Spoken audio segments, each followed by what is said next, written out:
Hi everybody, Tara Green here, and I wanted to talk about the winter solstice, which is the Capricorn ingress. The sun enters 0 degrees of Capricorn, which has always been considered a world point. So solstice in the northern of the southern hemisphere is something that our ancestors always celebrated, the 4 major cardinal directions, the major turning of the seasons of the year. It's also called Yule to pagans. So this is a very ancient time of the year to celebrate. The sun appears to stand still for 3 days, and it's marked by big standing stones all over the world. So you can see on this chart here, there's the sun. This is set for Washington, D.C. It's 4:49 p.m. There's the sun at 0 degrees of Capricorn. Now that's considered to be a world point. Every one of these 0 degree points of cardinals, so 0 degrees of Aries, which is where Jupiter is right now, okay? 0 degrees of Cancer. In this chart, it's just off by 1 degree, so it's pretty much on that point.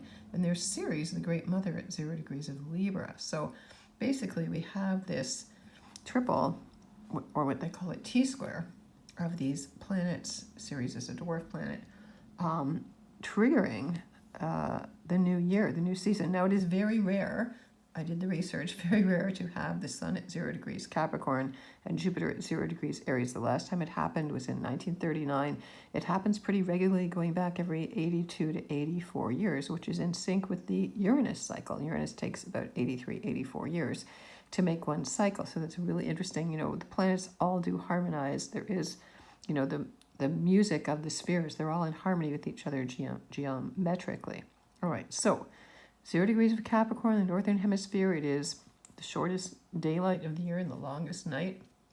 This is the time of the Saturnalia. The ancient Romans would be celebrating, and masters would become slaves, and slaves would become masters, and everybody was allowed to act like fools and gamble and swear and do all kinds of things that wasn't allowed normally. And there's Jupiter at 0 degrees of Aries. So Jupiter is just the day before, on the 20th, Jupiter enters Aries at 9:32 a.m. That's Eastern Standard Time. So it's back to where it was on May the 10th. So you want to go back and think about, what did you start then? Then Jupiter retrograded back into Pisces, and now it's just crossed the most karmic point of the zodiac. And so here we are. Very rare, very special. Jupiter, 0 Aries, it's the starting point, it's the go button, and Capricorn at the beginning of the world point. So 2 big triggers there, okay? Now, so you're going to feel restless, you're going to feel impatient, you want to get things going, but things will not be able to move forward because Aries ruler, Mars, is retrograde in Gemini right there. And there's something even more rare going on here, which is that the moon is moving out of bounds, Mercury is moving out of bounds, Venus is moving out of bounds, and Mars is moving out of bounds. That means they're moving beyond those tropics. This is tropical astrology. The sun is sitting on the Tropic of Capricorn today. That is what this is all about. So the sun is bound because of the axis of the Earth's tilt at 23, 24, 25, 26 degrees. As long as the Earth doesn't move, the sun is bound within those realms of the tropics of Cancer. The first day of summer, the sun would be on the Tropic of Cancer, and then on the autumn and the spring equinoxes, the sun is on the equator. So you have to think about it like that as well. So having all those planets also moving wild cards, out of bounds, anything can happen. The moon sometimes does not move out of bounds for 10 years. So to have the moon out of bounds, and the moon rules the emotions of the people, it rules women, children, the womb, your home. So food, what nurtures us, feeling safe and secure. The moon is in Sagittarius at 8 degrees there in this chart, close to what's called the Great Attractor, and on a fixed star called Uriel. So that's one of the 4 major archangels. And then Mercury. Now Mercury is up here at 20 degrees of Capricorn, also moving out of bounds with Venus. So they're having a very wild but conservative, maybe they're in a boardroom having sex, they're acting not normal, not rigid, not Capricorn. And there's Mars in Gemini doing whatever the hell he wants.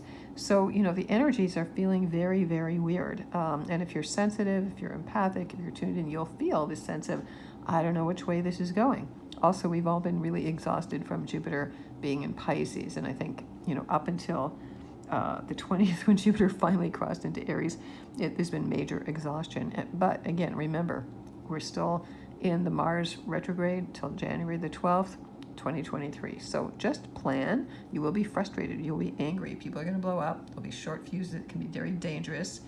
You know, Jupiter expands whatever sign it touches. This is guns, war, defenses, you know, all of that danger, fire, anything that can blow up. Okay, be very, very careful with that. Okay. All right. So the other thing that's going on here, you can see I've outlined the major hard aspects here between the planets. Venus at 14 degrees of Cancer is opposite the most beautiful, brightest star in the sky called Sirius, which the Egyptians worshipped as Osiris and Isis. This is where the U.S. sun is. So Venus is opposite the U.S. sun, but it's being squared by Chiron and Aries. So the American economy, business is feeling wounded, vulnerable. There's Ceres, the great mother, at 0 degrees of Libra. She is going on a journey to try to find some peace and some balance, which we all want right now. It's all about nurturing yourself, nurturing partnerships, nurturing equality, and you know, all of those things are kind of big in the news these days. So Jupiter and Ceres, you know, if you look at the myth of Ceres, and I won't go into that whole thing, it's about Pluto abducting her daughter Persephone, which some people feel is Lilith. I've heard different interpretations of this, into the underworld.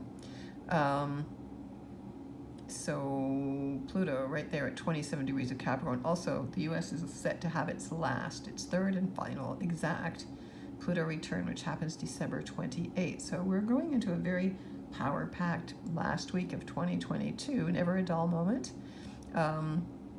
Also, Jupiter has been sitting on a fixed star called Sheet, and I was joking that the sheet is about to hit the pan. And so Jupiter is still kind of on that star. There's the North Node and Uranus together in Taurus. Of course, they're always opposite the South Node there. They're forming a Yod, or a finger of God, there with Chiron, the wounded healer. So again, with Mars. Chiron and Mars forming a sextile. They're being very positive. So again, people could be very passive-aggressive, I would say. Mars and Gemini, you might be finding that people are passive-aggressive, or they're just changing their tune, changing their minds. You're probably hearing from people you haven't heard from for a long time. You know, sextiles are supportive, so it's good to talk about. Have those old conversations where you didn't get your 2 cents in, where you feel hurt, where you didn't stand up for yourself, you know, and that's like, you can see the whole thing with Prince Harry and Meghan Markle. That's big in the news, so that's big in the collective unconscious. And they are in conjunct, or 150 degrees to the 12th degree of Scorpio there. So that's what we're releasing. We're releasing old, toxic feelings, shadows. It's connected to Psyche, which represents the soul. That's the asteroid Psyche.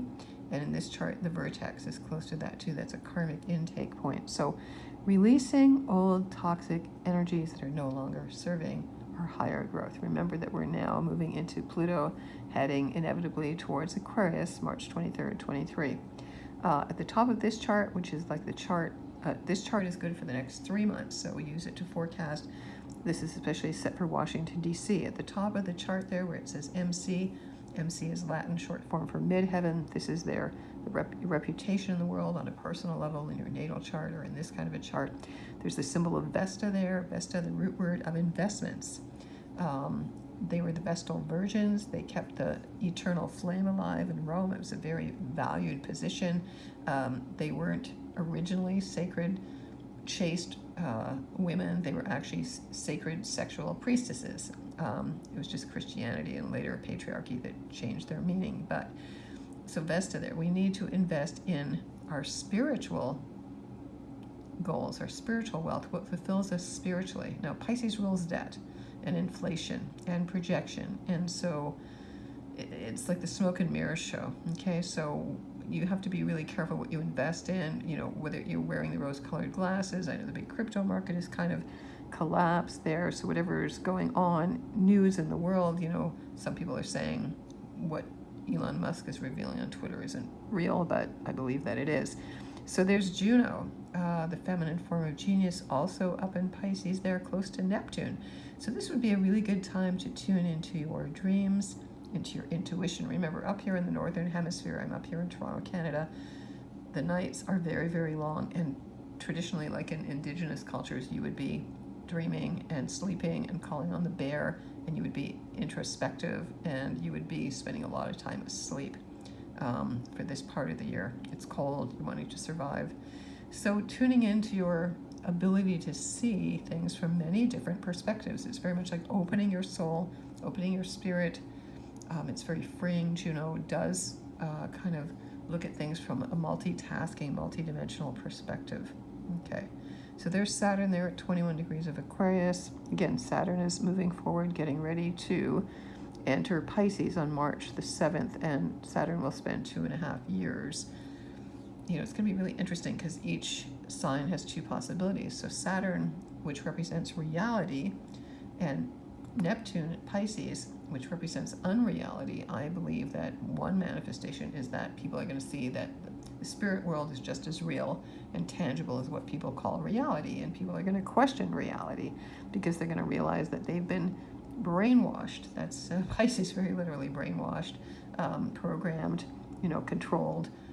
Pisces is the last sign of the zodiac, so as Saturn transits the last sign, just like Jupiter just did, we are closing out a 2.5-year cycle, but more, an even more major cycle. And then in 2026, when Saturn leaves Pisces, Saturn and Neptune also conjoin at the last degree of Pisces, the very last, most karmic degree of the zodiac. So that is that portends a big new spiritual religion, because the last time Neptune entered Aries, just like Jupiter did today, it was in the 1850s. Theosophy, that's a very big spiritual movement, was founded. Seances started. So people became interested in spirituality. So it's already much more mainstream. I believe it'll get more mainstream. Okay, and also because Saturn rules elders and maturity and seniority. People have been serious, spiritual workers, teachers are going to be taken seriously. They're going to be seen as the ones who really know what they're doing. So a lot of these fly-by-night, TikTok, YouTube, little bite sun sign astrology, that's going to go by the wayside because it's going to be seen as just fluff. And so people will want their spirituality to be more serious. They're going to want to be more disciplined about it. And as Saturn represents work and career, it's more like the workforce. The way you work has to be more spiritual. There has to be a sense of giving back. It has to have meaning, not just for you personally, but you want to give to the collective. So much more expanded sense that we're all in the same boat together. Okay, this little blue planet Earth with 8 billion people on it, we're all in the same boat. So whatever happens to some child working as slave labor building your iPhone, you're going to look at your iPhone and go, oh my God, this poor kid there is like slaving and starving and freezing in China there just so I can get my iPhone. So, a real sense of ego loss and just really feeling that. So it could be quite overwhelming because Pisces is lots of water. So there could be serious water shortages coming up starting in the next few months as well, because Saturn restricts whatever sign it touches. And also restrictions on money, the flow of money, okay, and drugs, or them being institutionalized, because Saturn is the institution. And in Canada, they're already institutionalizing magic mushrooms for people to get over trauma and addictions, and magic mushrooms and ayahuasca and things like that, to make it very clinical, which I personally don't think is the way to go. But anyway, what else can we talk about here? Mercury, Venus together in Capricorn. So we can put our heads and our hearts together really in Capricorn. It's a time to be a little more conservative and to be a little tight with money and to make sure you are being practical. Okay. Saturn and Pisces was a cold, hard reality that you can feel alone, you can feel paranoid, that can be exacerbated. Pisces rules viruses. I don't think we're going to go through lockdowns anymore, but I think the after effects of what people have gone through will be coming out and coming up. And people are going to be talking more about, trauma and dreams and their unconscious and how everything is interrelated. I think it's going to be actually really, really interesting. And, new types of spirituality, spiritual movements, and psychic movements can come up. Now, a lot of people are going to poo-poo it and say, no, it's not real. The only thing that's real is what I can hold on to. But I believe that people will start to experience the reality. Now, it can mean that there are more ETs and there can be a reveal about aliens and things like that showing up as well. So the moon represents the people. The moon's in Sagittarius. So the people want to travel. They're trying to be more upbeat and optimistic. There's a lot more fire in this chart, although there's a lot of water. But The moon's opposite Mars in Gemini. So again, it feels like they're chewing on the bit, Sagittarius is the centaur. So the horse is kind of chewing on its bit. It's in the race gate. It wants to get going. It's winning. It's stamping its hooves, but it can't go quite yet. So you may be inspired. Moon in Sag is very inspired and optimistic and positive, and that's good. But again, you can't get going for a bit. And, Jupiter in Aries has no patience. So I would say it's good that Venus and Mercury in Capricorn, that's the kind of reality check there. And of course, the Sun at 0 degrees of Capricorn as well helps to slow that down. So the Sun is just past the galactic center. We've just picked up that energy from the big black hole. Again, Ceres at 0 Libra. So we want to nurture relationships. We want to nurture what makes us feel balanced. Ceres opposite Jupiter can be very fertile. Jupiter is also the planet of fertility, although in a masculine fire sign, it's not considered normally fertile. And Ceres is in an air sign, both are considered active masculine signs. But because Ceres just does represent the Great Mother, and because she is squaring the Sun in Capricorn, I would say older women might be able to get pregnant easier, or people could have unexpected pregnancies, could happen really quick. That's Jupiter in Aries, right? Very spontaneous. So it's an interesting mix. Now Uranus and the North Node are pointing the way that we need to travel. They're trining Venus and Mercury. So Uranus at the 15th degree of Taurus is traditionally one of the 4 major fixed degrees in the zodiac. Traditionally, they were 15 degrees, the middle degrees of all the fixed signs, which is Taurus, Leo, Scorpio, and Aquarius. So Uranus is really leading the way to help us to break through, to free ourselves, to ground our rebellion. The brave women and men, especially women in Iran, are fighting to be free, and they're being executed for protesting, and that's a terrible thing. And I think, Saturn and Aquarius, people need to band together to put more than just restrictions on Iran. I think there needs to be a worldwide effort that Saturn and Aquarius, again, Pluto moving into Aquarius represents all nations working together, not the UN, but all nations in a really egalitarian, from not top down, okay? No hierarchies, that's gonna go, the monarchy's gonna go. That's inevitable. It has nothing to do with Meghan Markle and Prince Harry, it's just inevitable, okay? It's run its course. And there's Lilith opposite Pluto. Now, I remember when I looked at Meghan Markle's chart, she does have Lilith very prominently in her chart, and she's always going to be seen as the Scarlet Woman. And I think she kind of relishes that role in a way, in some degrees. And yes, she was the victim of really terrible racism, but, I think she didn't understand how traditional the monarchy is, and Britons really identify that they are the monarchy, that England is the monarchy, and it's over 1,000 years old. And I know Americans have always been ignorant about the monarchy and things like that. But there's Lilith, that's the shadow, rejected feminine. She is pretty strong there in Cancer, so you want to nurture her. She's connected to Athena. She is the battle strategist. Athena is the warrior goddess, and there's Pluto. So you want to call upon that very deep in your body, in your cells, kind of ancient memories of Athena, her temple, the Parthenon at the top of Athens. She was a parthenogenic goddess. Again, women could self-conceive, and this was documented up until not that long ago. And there are stories and myths that are real, just like everybody believes in Mary being a virgin birth mother, and that's real. So if you're a Christian, if you believe in that, then you believe that is not a myth, it is real, okay? So that might be something also that comes to light, that people begin to understand that this is not just a myth, it is something real, okay? And Jupiter is all about truth. So Jupiter in Aries sets out on a new path of truth, of justice, of optimism. We are going to get our energy revving up. Again, especially with the moon in Sag, that represents the people. The moon is very close to the U.S. rising sign, which is 12 degrees of Sag. So in the U.S. Sibley chart, the most common chart, the moon is in the 12th house. So the people might be feeling kind of restless. There's still political unrest going on below the surface. And again, that third and final exact Pluto square can trigger, I believe, as Pluto moves into its last square, it's going to be even more disruptive. Okay, and I think the economy, which is Venus and Mercury there in Capricorn, are of course going to be what's triggering it. as the U.S. And all over the world, the middle class is just being disappeared on purpose. So South Node in Scorpio, let go of addictions. Also, you know, it's in a trine to Juno and to Vesta there. So really, the best thing to invest yourself in is your soul work and your creative work.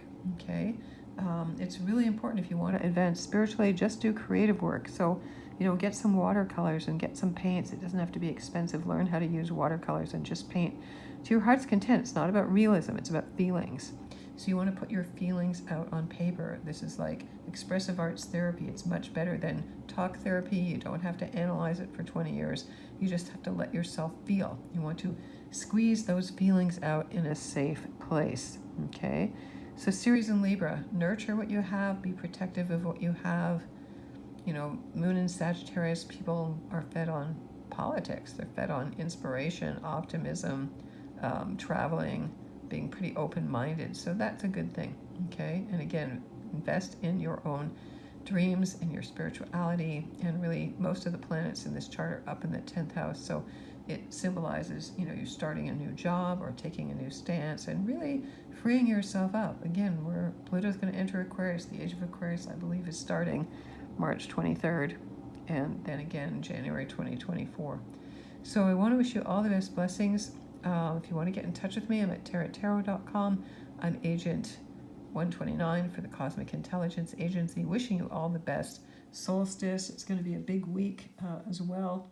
You know, Venus trines Uranus on the 22nd. I'm just going to go ahead a little bit and talk about that because they are already in that trine. So that could be, again, economy shakeups and stock market shakeups. And then there's a new moon on the 23rd at 1 degree of Capricorn as Chiron turns direct. So Chiron is really powerful right now. When planets slow down to change direction, they're at their most powerful because they can stay stationary. Technically, it's called Chiron is turning stationary direct. So that's very important. So whatever work that you've been doing on yourself to heal yourself, to let go of your defenses, your anger that was hidden there, it's time to move forward and to get some real healing. So on this new moon, because we are in the darkest time of the moon and the sun, and even in the southern hemisphere, it's the first days of summer, you want to sit still. It is standstill time. And to sit and to look over, you know, we're already at the end of 2022. I know it seems like, how did we get there? And think about what's going to happen. 2023 is going to be a huge shift year.